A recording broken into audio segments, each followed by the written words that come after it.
ఈరోజే పాల్గొన ఆదివారం. ఆదివారము అంటే ప్రత్యక్ష నారాయణుడైన సూర్యభగవానుడికి ఎంతో ప్రీతికరమైన రోజు. ప్రాచీన కాలం నాటి మాట. ఆ కాలాన ఒక బ్రాహ్మణుడు ఉండేవాడు. ఆయనకు 2 కుమార్తెలు, 7 కుమారులు, మొత్తం 9 సంతానం. వారందరిలో చిన్నది శృంగారవతి. తండ్రి అందరికీ వివాహం చేసి ఆమెకు కూడా తగిన వరుణ్ణి వెతికి వివాహం చేశాడు. మంచి ముహూర్తాన ఆమెను కాపురానికి పంపాడు. శృంగారవతి భర్తతో చక్కగా కాపురం చేసుకుంటుంది. కాలం ఇలా గడుస్తూ ఉంది. ఒకనాడు ఆమె తండ్రి కుమార్తెను చూడవచ్చాడు. తన ఇంటికి వచ్చిన తండ్రిని ఆదరించి గౌరవించి కుశల ప్రశ్నలు అడిగి యోగక్షేమాలు తెలుసుకుని భోజనాలు అయ్యాక ఆ చిన్నది ఇలా పలికింది. నాన్నా, నా వివాహమై చాలా కాలం గడిచింది. అయినా కడుపు పండలేదు. కారణమేమిటో తెలియదు. నాకు సంతాన భాగ్యం లేదా? పిల్లలు పుట్టరా? సంతానం లేని స్త్రీజన్మ వృధా అంటారు, వ్యర్థము అంటారు. గుడ్రాలిగా జీవించాలేమో నేను అని విచారించి దుఃఖిస్తూ తన బాధను తండ్రికి వివరించి చెప్పింది. కుమార్తె గోడు విన్నాడు తండ్రి. చాలా బాధపడ్డాడు. ఆ తండ్రి వెంటనే సూర్యనారాయణమూర్తిని ప్రార్థించాడు. దీంతో ప్రసన్నుడైన ఆ సూర్య భగవానుడు ప్రత్యక్షం కాగా అతనికి నమస్కారం చేసి వినయంగా తన కుమార్తె విషయం వివరంగా చెప్పాడు. విన్న బాలభాస్కరుడు ఇలా పలికాడు. ఓ భక్తా, విచారించకు. ఉపాయం చెప్తాను, అలాగే చెయ్యి. తప్పకుండా నీ కూతురి కడుపు పండి సంతానం కలుగుతుంది. నీవు నేను చెప్పినట్లు సోమి దేవమ్మ దగ్గరకు వెళ్ళు. ఆమె 360 నోములు నోచిన పుణ్యాత్మురాలు. నీ కుమార్తె యొక్క విషయమంతా ఆమెకు చెప్పి ఉపాయాన్ని అడుగు. తప్పకుండా ఆమె నీకు ఉపాయం చెప్తుంది. అలా చెయ్యి అని చెప్పి సూర్యభగవానుడు అంతర్ధానమయ్యాడు.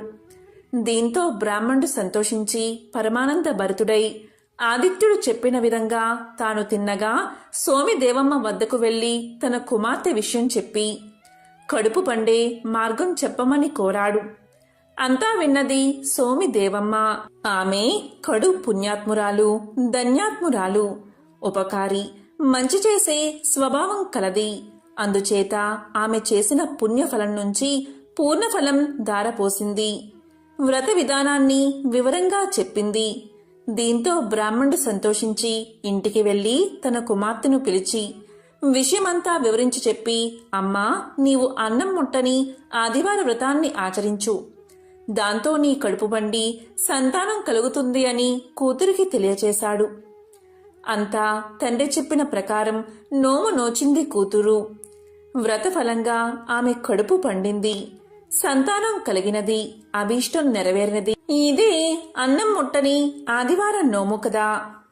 ఎంతో విశేషమైన ఈ కథను ఈ ఆదివారం రోజు విన్నా, చదివినా, చెప్పినా, వినిపించినా ఆ సూర్యనారాయణమూర్తి యొక్క సంపూర్ణ అనుగ్రహం మీకు కలుగుతుంది. ఇక ఆపదలేని ఆదివారపు నోము కథను ఇప్పుడు విందాం. పూర్వకాలం నాటి మాట. ఆ కాలాన ఒక బ్రాహ్మణుడు ఉండేవాడు. అతను బాగా ధనికుడు. సిరి సంపదలకు అతనుకు ఎటువంటి లోటు లేదు. సంతానానికి కూడా లోటు లేదు. చాలా మంచివాడు. స్వపర భేదం లేకుండా అందరినీ ఆదుకునేవాడు. ఎవరికి ఏ ఆపద వచ్చినా ఆదుకునేవాడు. అందరికీ అందుబాటులో ఉండేవాడు. మంచి మనిషిని, మర్యాద గల బ్రాహ్మణుడని ప్రసిద్ధికెక్కాడు. మితిమీరిన దానాలు చేసేవాడు. ఎవరు ఏమైనా అడిగితే అది ఇచ్చేవాడు. లేదన్నదే లేదు ఆయన నోట. ఇలా కాలం గడుస్తుంది. కొంతకాలానికి అతడు నిరుపేదవాడయ్యాడు. సంపదలు హరించుకుపోయాయి. బాధలు ప్రారంభమయ్యాయి. సాయం అందిన వారే ముఖం చాటేశారు. ఎవరూ కూడా ఆ బ్రాహ్మణుణ్ణి ఆదుకోలేదు. అంతేకాదు, కీడు తలపెట్టారు కూడా. ఇబ్బందుల పాలు చేశారు. మంచికి మన్నన ఉండదు, మర్యాద ఉండదు. మంచివారికి వంచన తప్పదు. మోసం జరుగుతుంది, కుట్రలు జరుగుతాయి. అయినా ఎన్ని బాధలైనా సహించగలరు మంచివారు. కానీ మంచివారు మంచిగానే ఉండిపోతారు. పాపం ఒకనాడు ఆ బ్రాహ్మణుడు అష్ట ఐశ్వర్యాలతో తొలదిగినవాడు, కడు పేదవాడయ్యాడు. ఒకసారి ఆ బ్రాహ్మణుడి భార్య కర్మసాక్షి అయిన సూర్య భగవానుణ్ణి, ఓ ప్రభూ, ఏమిటి ఈ వింత? నా భర్త 10 మందికి పెట్టాడే కాని ఎవరి వద్ద ఏం తీసుకోలేదే. అటువంటి మాకు ఏమిటి ఈ పరీక్ష? ఎందుకు ఈ దరిద్రం? ఏమిటి పేదరికం? మా లోపమేమిటి స్వామి అని శోకించసాగింది. అంతా ఆమె అంతరాత్మ ఇలా పలికింది, అమ్మా, విచారించకు, బాధపడకు, కష్టాలు కలకాలం ఉండవు. నీవు ఒక వ్రతాన్ని ఆచరించు. ఆ వ్రతం ఏంటి అంటావా? అదే ఆపదలేని ఆదివారపు వ్రతం. ఆ నోము నోచి చూడు, తప్పక నీకు మరలా ఏ లోటు ఉండదు అని ప్రబోధించింది. ఆ ఇల్లాలు ఆ విషయం భర్తకు వివరించి చెప్పింది. భర్త తప్పక ఆ వ్రతం ఆచరించమని పలికాడు. అంతేకాదు, అందుకు కావలసిన పదార్థాలు సిద్ధం చేయించాడు. ఆ ఇల్లాలు స్నానం చేసి శుచై శుభ్రంగా చక్కెర పొంగలు తయారు చేసి అరటి ఆకునందు ఉంచి మంచి ఆవు నెయ్యి వేసి సూర్యభగవానుడికి నైవేద్యం పెట్టింది. కన్నె ముత్తైదువుకు వాయినం ఇచ్చింది. ఈ విధంగా క్రమం తప్పకుండా వరుసగా విధి విధానంగా 12 ఆదివారాలు వ్రతాన్ని ఆచరించింది.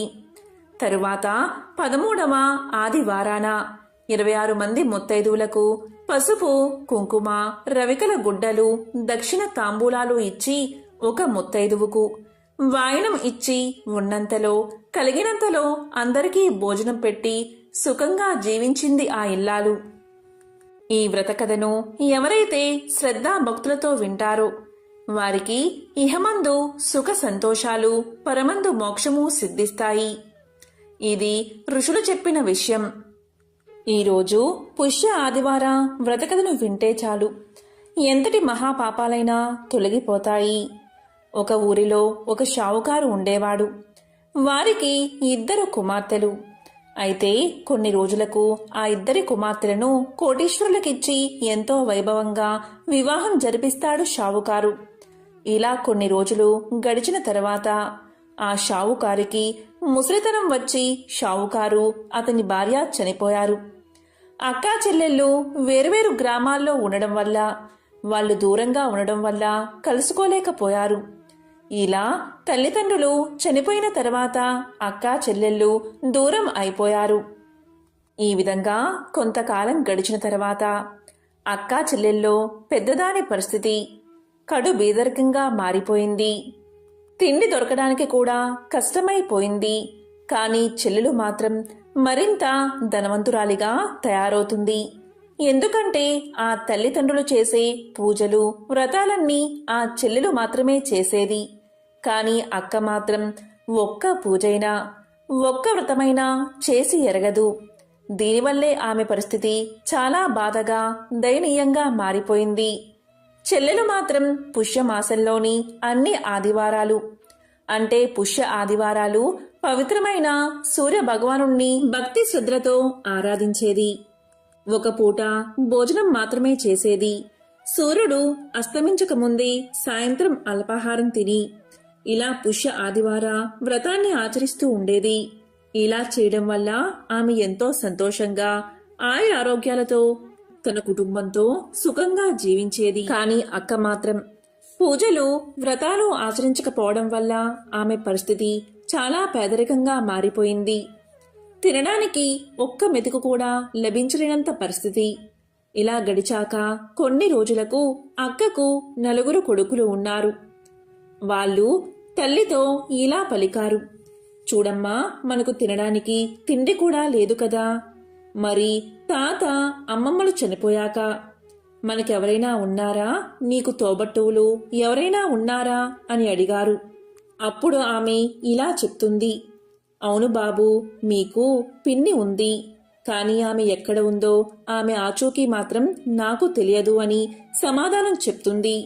దానికి పిల్లలు ఇలా పలుకుతారు, సరే అమ్మా, మేము పిన్ని ఆచూకీ కనుక్కుని పిన్నిని సహాయమర్థించి ఏదైనా కొంత ధనాన్ని తీసుకువస్తాం అని పలికారు. అప్పుడు ఆ కుమారుల్లో మొదటివాడు మొదటి ఆదివారం రోజు వాళ్ళ పిన్నిని వెతుక్కుంటూ బయలుదేరాడు. ఇలా వెళ్ళగా వెళ్ళగా కొన్ని రోజులకు అతనికి వాళ్ళ పిన్ని ఆచూకీ తెలుస్తుంది. అప్పుడు ఆ పిల్లవాడు పిన్ని దగ్గరకు చేరుకుని ఇలా పలుకుతాడు. చిన్నమ్మ, మా పరిస్థితి చాలా దారుణంగా ఉంది. కటిక పేదరికాన్ని అనుభవిస్తున్నాం. మాకు తినడానికి తిండి కూడా లేదు అని తమ కథనంతా తెలియచేశాడు. ఇక వెంటనే ఆమె బాబును దగ్గరకు తీసుకుని అతనికి స్నానం చేయించి కొత్త బట్టలు వేసి కడుపు నిండా భోజనం పెట్టి ఒక గుమ్మడికాయ తొలిపించి దాంట్లో నిండుగా వజ్రాలు, బంగారం నిండుగా నింపి ఆ పిల్లవాడికి ఇచ్చి ఇలా చెప్తుంది. చూడు బాబు, దీన్ని తీసుకువెళ్ళి మీ అమ్మకు ఇవ్వు. దారిలో ఎక్కడా కూడా దీన్ని మర్చిపోకు, ఎవరికీ ఇవ్వకు, దీన్ని ఎక్కడా పెట్టకు అని చెప్పి పంపిస్తుంది. ఇక ఆ పిల్లవాడు సరే చిన్నమ్మ, వెళ్ళి వస్తాను అని చెప్పి ఆ గుమ్మడికాయ తీసుకుని తన నెత్తిమీద పెట్టుకుని వెళ్తూ ఉంటాడు. కొంత దూరం చేరుకున్నాక ఆ పిల్లవాడికి దాహం వేస్తుంది. ఇటు అటు చూడగా ఒక బావి కనిపిస్తుంది. ఇక బావి దగ్గరకు వచ్చి దాహం తీర్చుకుందామని ఆ గుమ్మడికాయను బావి మీద పెట్టి బావిలో నుంచి నీళ్లు చేద్దామని చూసేసరికి పైన ఆకాశంలో ఒక గద్ద తిరుగుతూ కనిపిస్తుంది. ఆ గద్ద ఆ గుమ్మడికాయను చూసి దాన్ని ఎత్తుకుపోతుంది.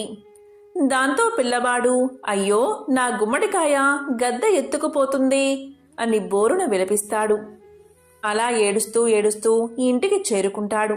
ఇంటికి వచ్చాక జరిగిన విషయమంతా తల్లికి చెప్తాడు. అది విని వాళ్ళమ్మ ఇలా పలుకుతుంది. సరే నానా, మనకు చిన్నమ్మ ఆచూకీ అయితే తెలిసింది కదా. ఆ గుమ్మడికాయను గద్ద ఎత్తుకుపోతే మనం ఏం చేస్తాం? పోతే పోయిందిలే, బాధపడుకు అని కుమారుణ్ణి దగ్గరికి తీసుకుంది తల్లి. ఇలా కొన్ని రోజులకు మళ్లీ పుష్యమాసం 2వ ఆదివారం వచ్చింది. ఆ 2వ ఆదివారం రోజున 2వ కుమారుడు ఇలా పలుకుతాడు. అమ్మా, మొదటి వారం అన్నయ్య వెళ్ళాడు కదా, నేను ఈ వారం పిన్ని దగ్గరకు వెళ్ళి కొంత ధనాన్ని తీసుకువస్తాను అని పలికాడు. దానికి తల్లి, సరే బాబు, వెళ్ళిరా అని కుమారుణ్ణి పంపుతుంది. ఇక 2వ కుమారుడు వెళ్ళి వాళ్ళ చిన్నమ్మతో ఇలా పలుకుతాడు. చిన్నమ్మ, నేను మీ అక్కగారి 2వ కుమారుణ్ణి. మా పరిస్థితి ఏమీ అస్సలు బాగోలేదు అని జరిగిన విషయమంతా తెలియజేస్తాడు. అప్పుడు చిన్నమ్మ, అవునా బాబు, ఎంత కష్టం వచ్చింది మీకు అని లోపలికి ఆ బాబును తీసుకువెళ్ళి అతనికి స్నానం చేయించి కొత్త బట్టలు వేసి కడుపు నిండా భోజనం పెట్టి ఒక కట్టెను తీసుకువస్తుంది. ఆ కట్టెలో వజ్రాలు, బంగారాన్ని నింపి ఆ కట్టెను ఎవరికీ ఇవ్వవద్దని ఆ పిల్లవాడితో తెలియచేస్తుంది. దీన్ని నేరుగా మీ అమ్మకే ఇవ్వు అని ఆ పిల్లవాణ్ణి పంపిస్తుంది. ఆ పిల్లవాడు దారిలో వస్తూ ఉండగా మేకలు కాసేవాళ్లు ఏం చేశారు అంటే ఆ కట్టె మాది అంటే కాదు మాది అని లాక్కుని పోయారు. ఇక ఆ పిల్లవాడు ఏడ్చుకుంటూ ఇంటికి చేరుకున్నాడు. ఇంటికి చేరిన తర్వాత జరిగిన విషయమంతా అమ్మకు చెప్పి బోరున విలపిస్తాడు. ఇక తల్లి ఇలా పలుకుతుంది. పోనీలే బాబు, బాధపడకు, మనకు అదృష్టం లేదులే అని పలుకుతుంది. దాంతో ఆ రోజంతా అందరూ ఉపవాసమున్నారు. ఇంకా కొన్ని రోజులు గడిచాక 3వ పుష్య ఆదివారం వచ్చింది. ఇక ఈరోజు 3వ పిల్లవాడు వచ్చి తల్లితో ఇలా పలుకుతాడు. అమ్మా, ఈసారి నేను వెళ్తాను.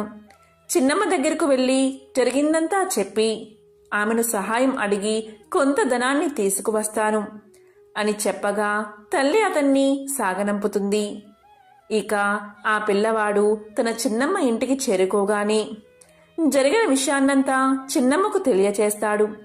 దాంతో చిన్నమ్మ ఎంతో బాధపడి ఆ పిల్లవాణ్ణి లోపలికి తీసుకువెళ్ళి స్నానం చేయించి కొత్త బట్టలు వేసి కడుపు నిండా అన్నం పెట్టి ఒక చెప్పుల జత తొలిపించి లోపల బంగారం, వజ్రాలు నింపి ఆ చెప్పుల జతను బాబుకు ఇచ్చి ఇలా పలుకుతుంది. చూడు బాబు, ఈ చెప్పుల జత తీసుకెళ్లి మీ అమ్మకే ఇవ్వు. ఎక్కడా వీటిని మర్చిపోవద్దు, జాగ్రత్తగా తీసుకెళ్ళు సుమా అని పలుకుతుంది. దాంతో అతను ఆ చిన్నమ్మ దగ్గర సెలవు తీసుకుని ఇంటిదారి పడతాడు. ఇలా వెళ్తూ ఉండగా బాగా వర్షం కురుస్తుంది. ఆ వర్షం కారణంగా చెప్పుల జత పొరపాటున ఊబిలో పడిపోతాయి. ఇక చేసేది లేక ఉట్టి చేతులతో మూడవవాడు ఇంటికి చేరుకుంటాడు. ఇంటికి వెళ్లి జరిగిందంతా తల్లికి తెలియచేసి బోరున విలపిస్తాడు. దాంతో తల్లి ఇలా అంటుంది, చూడు నాయనా, బాధపడకు, మనకు ఇంతే రాసిపెట్టి ఉందేమో, బాధపడుకు అని ఓదారుస్తుంది. ఇక ఆ రోజు కూడా అలాగే ఏమీ తినకుండా ఉపవాసంగా ఉండిపోతారు. ఇలా ఉండగా కొన్ని రోజులకు పుష్యమాసం 4వ ఆదివారం వచ్చింది. ఇక ఆ రోజు 4వ కుమారుడు ఇలా పలుకుతాడు, అమ్మా, 3 అన్నలు వెళ్లారు కాని ఏమీ ఉపయోగం లేదు కదా, ఈ వారం నేను చిన్నమ్మ ఇంటికి వెళ్లి డబ్బులు తీసుకువస్తాను అని పలుకుతాడు. దానికి తల్లి, సరే బాబు, వెళ్ళిరా అని సాగనంపుతుంది. ఇక చిన్నవాడు చిన్నమ్మ దగ్గరకు వెళ్లి జరిగిన విషయమంతా వివరించి చెప్పాడు. చిన్నమ్మ, నీవు ఇచ్చిన వస్తువు ఒక్కటి కూడా ఇంటికి రాలేదు అని చెప్పగా చిన్నమ్మ ఎంతో బాధపడి ఆ బాబుకి స్నానం చేయించి కొత్త బట్టలు వేసి కడుపు నిండా అన్నం పెట్టి ఒక పెట్టెను ఆ చిన్నవాడికి ఇస్తుంది. ఆ పెట్టెలో వజ్రాలు వైడూర్యాలు వేసి ఇస్తుంది. ఆమె ఇలా చెప్తుంది, చూడు బాబు, నువ్వైనా జాగ్రత్తగా ఉండు, దీన్ని ఎవ్వరికీ ఇవ్వకు, ఎక్కడా పెట్టకు, నేరుగా నీ తల్లికే ఇవ్వి అని చెప్పి ఆ బాబును సాగనంపుతుంది. ఇక ఆ పిల్లవాడు ఇంటిదారి పట్టి వెళ్తూ వెళ్తూ ఉండగా ఆ పిల్లవాడికి కూడా దాహం వేస్తుంది. దాంతో ఆ పిల్లవాడు బావి దగ్గరకు చేరుకుని ఆ అల్పాహార పెట్టెను బావి మీద పెట్టి నీళ్లు తోడ్డానికి ఉద్రిక్తుడు అవుతూ ఉండగా పొరపాటున చేయి తగిలి ఆ పెట్టె బావిలో పడిపోతుంది. ఇక చిన్నవాడు కూడా చేసేది లేక ఏడుస్తూ ఇంటి ముఖం పట్టాడు. జరిగిన విషయమంతా తల్లికి తెలియచేశాడు. దీంతో ఆమె, బాధపడుకు నాయనా, మనకు ఇదే ప్రాప్తం అని ఓదార్చింది. ఇక 4వ పుష్యమాసం ఆదివారం రోజు కూడా అందరూ ఉపవాసం ఉన్నారు. ఇలా కొన్ని రోజులు గడిచాక మరొక ఆదివారం వచ్చింది. అప్పుడు తల్లి పిల్లలతో ఇలా పలుకుతుంది, ఇక ఈ ఆదివారం రోజు నేను నేరుగా మా చెల్లెలి ఇంటికి వెళ్లి వస్తాను, సహాయం అర్థిస్తాను అని చెప్పగా పిల్లలు ఒప్పుకున్నారు. వెంటనే ఆమె తన చెల్లెలి ఇంటికి చేరుకుని జరిగిందంతా చెప్పి ఎంతో బాధపడుతుంది. వెంటనే చెల్లి ఇలా పలుకుతుంది, అక్క, ఏడవకు, నీవు అమ్మానాన్నలు చెప్పిన విధంగా పుష్య ఆదివార వ్రతాన్ని ఆచరించడం లేదా అని అడగగా దానికి అక్క, లేదు, ఆచరించడం లేదు, మర్చిపోయాను అని సమాధానం చెప్తుంది. దాంతో చెల్లి, అయ్యో, ఎంత పని చేశావో అక్క, ఇవన్నీ చేస్తేనే కదా ధనవృద్ధి కలిగేది, ఆయురారోగ్యాలు కలిగేది, నేను పుష్యమాస ఆదివార వ్రతం చేయడం వల్లే నాకు ఈ భోగభాగ్యాలు వచ్చాయి, నేను ఆరోగ్యంగా ఉన్నాను అని చెప్పగా అక్క తప్పకుండా చేస్తానని మాట ఇస్తుంది. దీంతో చెల్లి అక్కను ఇంట్లోకి తీసుకువెళ్తుంది.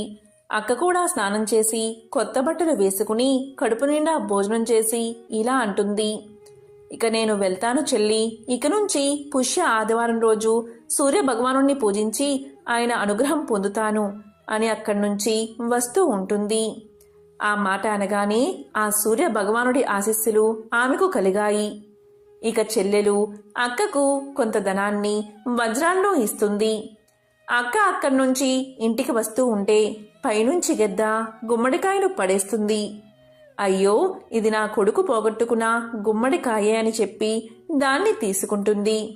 ఇలా కొంత దూరం నడిచాక దారిలో మేకలు కాసేవారు ఇలా పలుకుతారు, చూడు తల్లి, ఈ కట్టె మాది కానే కాదు, ఈ కట్టెను మీరే తీసుకోండి అని ఆ కట్టెను ఇచ్చేస్తారు. మరి కొంత దూరం వెళ్ళగా అక్కడ చెప్పుల జత కనిపిస్తుంది.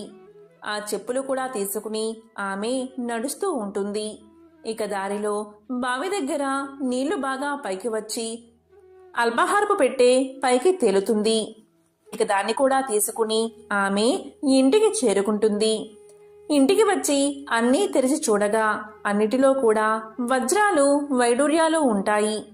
అవన్నీ తీసుకుని వారు మంచి ఇల్లు కట్టుకుని నిత్యము ఆ సూర్య భగవానుణ్ణి పూజిస్తూ అందరూ సంతోషంగా జీవించారు. భోగభాగ్యాలతో వర్ధిల్లారు. ఎవరైతే ఈ వ్రతకథను వింటారో లేక చదువుతారో వారికి సంపూర్ణ ఆయురారోగ్యాలు కలుగుతాయి, సకల శుభాలు కలుగుతాయి. ఎవరైతే ఈ కథను వింటారో అటువంటి వారికి అనారోగ్య సమస్యలు తొలగి సంపూర్ణ ఆరోగ్యం చేకూరుతుంది. మరి ఆ కథ ఏంటో ఇప్పుడు తెలుసుకుందాం. పూర్వకాలంలో రాజు కూతురు, ప్రధాని కూతురు తరగని సూర్య భగవానుడి నోము పట్టారు. ప్రధాని కూతురు సంవత్సరం పొడుగునా ప్రతి ఆదివారం తరిగిన కూర తినకుండా ఉంటూ భక్తి శ్రద్ధలతో 13 కొబ్బరికాయలు, 13 రూపాయలు చీరా జాకెట్టు ముత్తైదువులకు వాయనం ఇచ్చేది. అందువల్ల ఆమెకు ఇంటిలో ధనధాన్యాలతో తులతూగుతూ ఉండేది. ఇక రాజుకూతురు తరిగినంత మాత్రాన ఏమవుతుందిలే అని ఏడాది పొడవునా కూరలు తరుగుతూ తరిగినవే తింటూ నోము పట్టింది. భక్తి లేక నియమాలు లేక నోమును ఆచరించింది. అందువల్ల రాజు కూతురుకు పుట్టిన పిల్లలందరూ చనిపోయారు.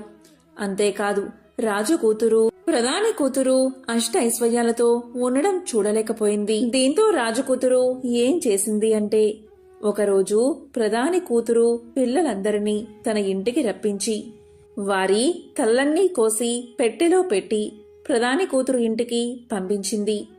ఇక్కడ రాజకూతురు ఇంత క్రూరమైన పని చెయ్యగా పార్వతీదేవి ప్రధాని కూతురు ఇంట్లో సరిగ్గా ఆమె పిల్లలందరూ ఉన్నారు. అలాంటి వారిని ఉంచి వెళ్ళింది పార్వతీదేవి. రాజకూతురు పంపిన పెట్టె ప్రధాన కూతురింటికి వచ్చి దాన్ని తీసి అందులో చూడగా తన పిల్లలు ఆడుతూ పాడుతూ బయటకు వచ్చారు. ఇక పార్వతీదేవి ఇచ్చిన పిల్లల్ని చూసుకుని ప్రధాని కూతురు ఎంతో సంతోషించింది. ఇక రాజకూతురు ప్రధాని కూతురు ఇంట్లో ఏం జరుగుతుందో తెలుసుకోవాలని తన దాసిని పంపించింది. దాసి అక్కడికి వెళ్లి వచ్చి ఇలా పలికింది, అమ్మా, ప్రధాని కూతురు గంపెడు పిల్లలతో హాయిగా ఉంది అని చెప్పింది. అది విన్నా రాజకుమార్తె ఎంతో బాధపడింది. పార్వతీదేవి గురించి తపస్సు చేసింది. అప్పుడు పార్వతీదేవి ప్రత్యక్షమై ఇలా పలికింది, రాజకుమారి, నీవు నోము నియమాన్ని తప్పావు, అందుకే ఇలా ఉన్నావు. భక్తి శ్రద్ధలతో ఇప్పుడు నోమును ఆచరించు అని తెలియజేసింది. అప్పుడు ఆ రాజకుమార్తె ఆ సంవత్సరం 5 కేజీల బియ్యం, అదేవిధంగా చలిమిడి, పసుపు, కుంకుమ 5 ముత్తైదువులకు వాయనమిచ్చి అక్షింతలు తలపై వేసుకుంది. ఆ వ్రతాన్ని చేయగా రాజకుమార్తె ధన ధాన్యాది బిడ్డలతో హాయిగా జీవితం సాగించింది. ఎవరైతే ఈ నోము కథను వింటారో లేక చదువుతారో వారి జన్మల పాపాలు తొలగి 1,000,000 జన్మల పుణ్యం వస్తుంది. ఆ సూర్యనారాయణమూర్తి యొక్క సంపూర్ణ అనుగ్రహం కలుగుతుంది. ఈరోజు బాల ఆదివారాల నోము కథ వింటే చాలు, కుటుంబంలో సుఖ సంతోషాలు నెలకొంటాయి. పూర్వం అవంతి పట్టణంలో ఒక బ్రాహ్మణ కుటుంబం నివసిస్తూ ఉండేది. వారు ఎంతో పేదవారు. ఆ బ్రాహ్మణ జంటకు ఒక కూతురు, ఒక కొడుకు ఉన్నారు. కొడుకుకు పెళ్ళయింది. కోడలు అత్తామామలను చక్కగా చూసుకుంటుంది. కూతురు చిన్నపిల్ల. ఇలా ఉండగా వాళ్ళింటికి ఒక యోగి భిక్షడనకు వస్తూ ఉండేవాడు. ఆ యోగి వచ్చినప్పుడల్లా ఆ ఇంట్లోని కూతురు ఆయనకు బియ్యం వేస్తూ ఉండేది. అలా బియ్యం వేసేటప్పుడు ఆ యోగి, నీకు గంగా స్నాన ఫలితం కలుగుగాక అని దీవిస్తూ ఉండేవాడు.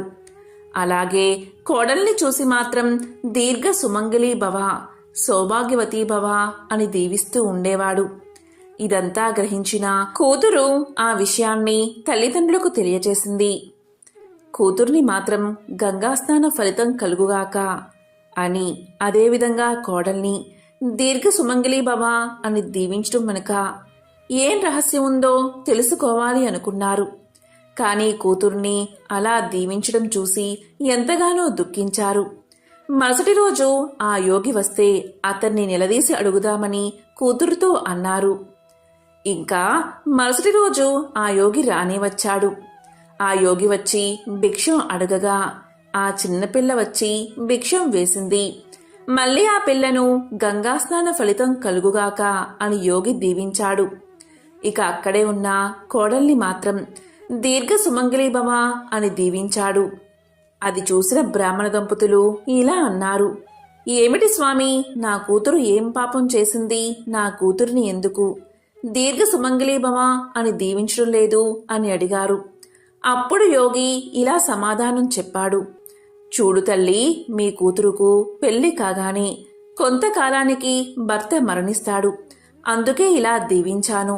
మీ కోడలికి 5వతనం ఉన్నందున ఇలా దీవించాను అని చెప్పాడు. అది విన్న బ్రాహ్మణ దంపతులు బోరున ఏడ్చారు. కూతురు కూడా ఎంతగానో దుఃఖించింది. ఇక బ్రాహ్మణ దంపతులు ఆ యోగిని కూతురి కష్టం నుంచి బయటపడే ఉపాయం చెప్పమని ప్రాధేయపడ్డారు. అప్పుడు యోగి ఇలా చెప్పాడు. చూడు ఉత్తమ దంపతుల్లారా, మీ కూతురుకు పెళ్లి అవుతుంది. కొంతకాలానికి భర్త చనిపోతాడు.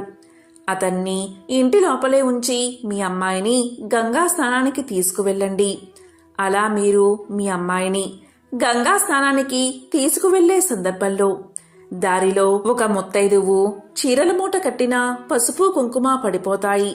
పడిపోయిన ఆ పసుపు కుంకుమలను మీ కూతుర్ని తీసుకోమని చెప్పి మీరు కూడా ఆ ముత్తైదువు స్త్రీ వెనకాలే వెళ్ళండి. ఆ ముత్తైదువ స్త్రీ గంగా స్నానం చేయబోయే ముందు ఆ కొంగుకు గల పసుపు కుంకుమలు లేకపోవడం చూసి బోరున ఏడుస్తుంది. అప్పుడు మీ పిల్ల దగ్గర ఉన్న పసుపు కుంకుమలు ఇప్పించండి. ఇదిగోనమ్మా నీ పసుపు కుంకుమ అని మీ కూతురు ముత్తైదువుకు ఆ పసుపు కుంకుమల్ని ఇవ్వమనండి. అలా ఇవ్వగానే ఆమెను మీ పిల్లకు కొంచెం పసుపు కుంకుమ తిరిగి ఇవ్వమనండి. అలానే ఇస్తుంది.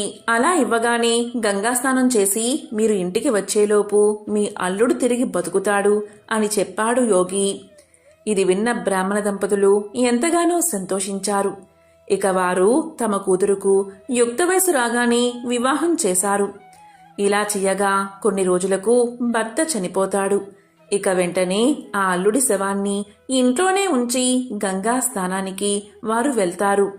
చెప్పిన విధంగా ముత్తైదువు చేతుల మీదుగా పసుపు కుంకుమలు తీసుకుని ఇంటికి వచ్చేసరికి అల్లుడు బతుకుతాడు. ఇక వారు ఎంతగానో సంతోషిస్తారు.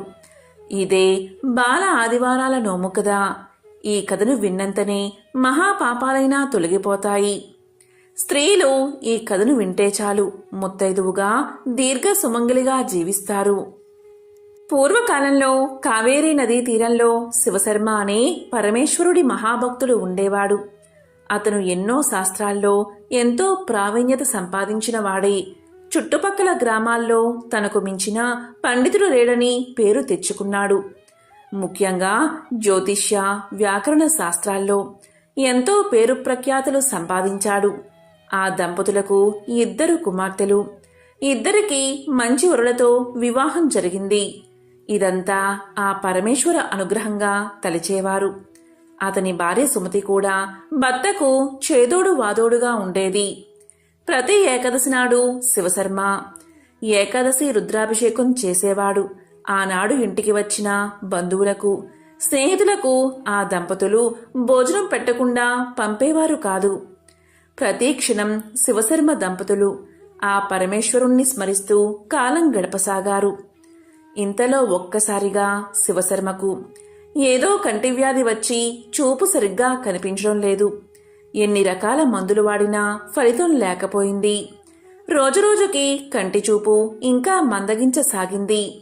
చూపు సరిగ్గా కనపడక ఒకనాడు కాలికి ఏదో వస్తువు తగిలి పడ్డంతో మోకాలు విరిగి 2 నెలలు మంచం మీదనే ఉండవలసి వచ్చింది.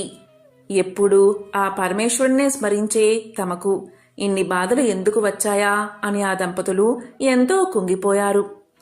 పరమేశ్వరుడు ఏమిటి ఈ ప్రారబ్ధం, ఎందుకు మాకు ఇన్ని బాధలు తండ్రి అని పదే పదే మొరపెట్టుకున్నారు. ఎంతటి వారికైనా పూర్వజన్మ పాపఫలం అనుభవించక తప్పదు కదా. కాని పరమేశ్వరుడు దయామయుడు. శివశర్మ యొక్క పాపఫలం తీరడంతో తన భక్తుణ్ణి ఇక రక్షించాలని తలిచాడు ఆ పరమేశ్వరుడు. మరునాడు ఉదయం వారింటికి సాక్షాత్తు ఆ పరమేశ్వరుడే ఒక వృద్ధ బ్రాహ్మణుడి రూపంలో వచ్చాడు. శివశర్మ దంపతులకు ఆ బ్రాహ్మణుడిలో ఏదో దివ్య తేజస్సు కనిపించింది. ఆ దంపతులిద్దరూ ఆ బ్రాహ్మణుడికి నమస్కరించి ఇలా అన్నారు. స్వామి, తమరు దివ్యతప సంపన్నుల్లాగా ఉన్నారు. మా యందు దయతలచి ఈ బాధ నుంచి విముక్తిని పొందే మార్గం సెలవియ్యండి అని ప్రార్థించారు. అప్పుడు ఆ వృద్ధ బ్రాహ్మడి రూపంలో ఉన్న పరమేశ్వరుడు ఇలా పలికాడు. నాయనలారా, మీ బాధను నేను గ్రహించాను. మీ బాధలన్నీ తొలగే ఉపాయం చెప్తాను వినండి. ఇక్కడికి ఒక రాత్రి ప్రయాణ దూరంలో శివగిరి అనే గుట్ట ఉంది. ఆ గుట్టపై వెలిసిన పరమేశ్వరుడు మహాశక్తి సంపన్నుడు. మీరు త్వరగా వెళ్ళి ఆ స్వామిని దర్శించండి. ఆ స్వామి యొక్క దివ్య దర్శనంతో మీ బాధలన్నీ వెంటనే తొలగిపోతాయి అని సెలవిచ్చాడు. ఇక శివశర్మ భార్యతో కలిసి మరుసటి వారమే బయలుదేరి శివగిరి ప్రాంతాన్ని చేరుకున్నాడు. కొండ మీదకు మెట్లు సరిగ్గా లేవు. కొండ కూడా కొంచెం ఎత్తుగానే ఉంది. కంటిచూపు సరిగ్గా కనపడక ఈ కాలినొప్పుతో అసలు ఎక్కగలనా అని శివశర్మకు సందేహం వచ్చింది. కొండపైనుంచి కిందకి దిగుతున్న భక్తులను ఎన్ని మెట్లు ఉన్నాయి అని అడిగాడు వారు. ఇక శివశర్మ దంపతులతో దాదాపు 1000 మెట్లు ఉన్నాయని, 2 గంటల కంటే ఎక్కువ సమయం పడుతుందని వారు చెప్పారు. ఇక శివశర్మకు ఎంతో బాధ కలిగింది. ఈ కాలినొప్పుతో ఎలా ఎక్కగలనా అని తలిచాడు. కాని మనసులో ఆ వృద్ధ బ్రాహ్మణుడే కనబడుతున్నాడు. ఎలాగైనా ఎక్కాలని నిశ్చయించుకుని నెమ్మదిగా భార్యను ఆసరాగా చేసుకుని రొప్పుతూ మూలుగుతూ కొండ ఎక్కసాగాడు. మెట్లు చాలా ఏటవాలుగా ఉండి ఎక్కడానికి కష్టంగా ఉన్నాయి. ఇక శివశర్మ ప్రతి 10 మెట్లకి ఒకసారి కూర్చోసాగాడు. ఆ విధంగా 200 మెట్లు ఎక్కేసరికి అతనికి ఊపిరి పూర్తిగా పోయింది. ఇక ముందు ఎక్కలేనని తలచి ఉన్నచోటే కూర్చున్నాడు. అప్పుడే మెట్లు ఎక్కుతున్న భక్తుల్లో ఒకరు ఇతని దగ్గరకు వచ్చి, స్వామి, నాతో రండి, మీరు తేలిగ్గా మెట్లు ఎక్కగలుగుతారు అని చెప్పి శివశర్మ యొక్క చెయ్యి పట్టుకుని లేపాడు. శివశర్మకు ఆ భక్తుడి చెయ్యి తగలగాని ఒక్కసారిగా శరీరమంతా ఏదో విద్యుత్ ప్రసరించినట్లు అయినది. వెంటనే అతని చెయ్యి పట్టుకుని శివశర్మ 1000 మెట్లు చకచకా ఎక్కేశాడు. కొండపైకి రాగానే ఎదురుగా కొద్ది దూరంలో పరమేశ్వరుడి ఆలయం అద్భుతంగా దర్శనమిచ్చింది. ఇక శివశర్మ దంపతులిద్దరూ కనులు మూసుకుని ఆలయం వైపు తిరిగి ఆ స్వామికి నమస్కారం చేశారు. అంతే, ఆశ్చర్యం! కనులు తెరవగానే శివశర్మ కంటి వ్యాధి పూర్తిగా నయమైపోయింది. కంటిచూపు మునుపటి కంటే శక్తివంతంగా అనిపించింది. ఎంతో సంతోషపడుతూ ఆ పరమేశ్వరుణ్ణి దంపతులిద్దరూ ఎన్నో విధాలా స్తుతించారు. అప్పటి వరకు తన్ను చెయ్యి పట్టుకుని తీసుకువచ్చిన భక్తుడి కోసం పక్కకు తిరిగి చూశాడు. ఆశ్చర్యంగా అప్పటిదాకా వారితోనే ఉన్న భక్తుడు కనబడలేదు. ఆ చుట్టుపక్కనే వెతికాడు శివశర్మ, కాని ఎక్కడా కనబడలేదు. అప్పుడు వారికి అర్థమైనది, ఆ పరమేశ్వరుడే ఆ భక్తుడి రూపంలో వచ్చి తమను అనుగ్రహించాడని శివశర్మ దంపతులు గ్రహించారు. ఆ దంపతులిద్దరూ కొండపై ఉన్న కోనేరులో స్నానం చేసి ఆలయంలో పరమేశ్వరుణ్ణి దర్శించారు. ఇక మహేశ్వరుడి అనుగ్రహంతో, దర్శనంతో వారి పూర్వజన్మ పాపాలు నశించాయి. ఆ రాత్రి అక్కడే నిద్ర చేసి మరనాడు తమ ఊరికి తిరుగు ప్రయాణమైపోయారు. కొన్ని రోజులకు శివశర్మ యొక్క కాలినొప్పి పూర్తిగా తగ్గిపోయింది. ఇక శివశర్మ దంపతులు బతికి ఉన్నంతకాలం ఆ పరమేశ్వరుడి నామాన్ని జపిస్తూ పరమేశ్వరుణ్ణే ధ్యానిస్తూ సుఖంగా గడిపి చివరకు ముక్తిని పొందారు. ఎంతో విశేషమైన ఈ కథను విన్నవారికి ఆ పరమేశ్వరుడి సంపూర్ణ అనుగ్రహం కలుగుతుంది. జన్మల పాపాలు తొలగి 1,000,000 జన్మల పుణ్యం వస్తుంది. సకల శుభాలు కలుగుతాయి. ఓం ఆదిత్యాయ నమో నమః. ఓం భాస్కరాయ నమః.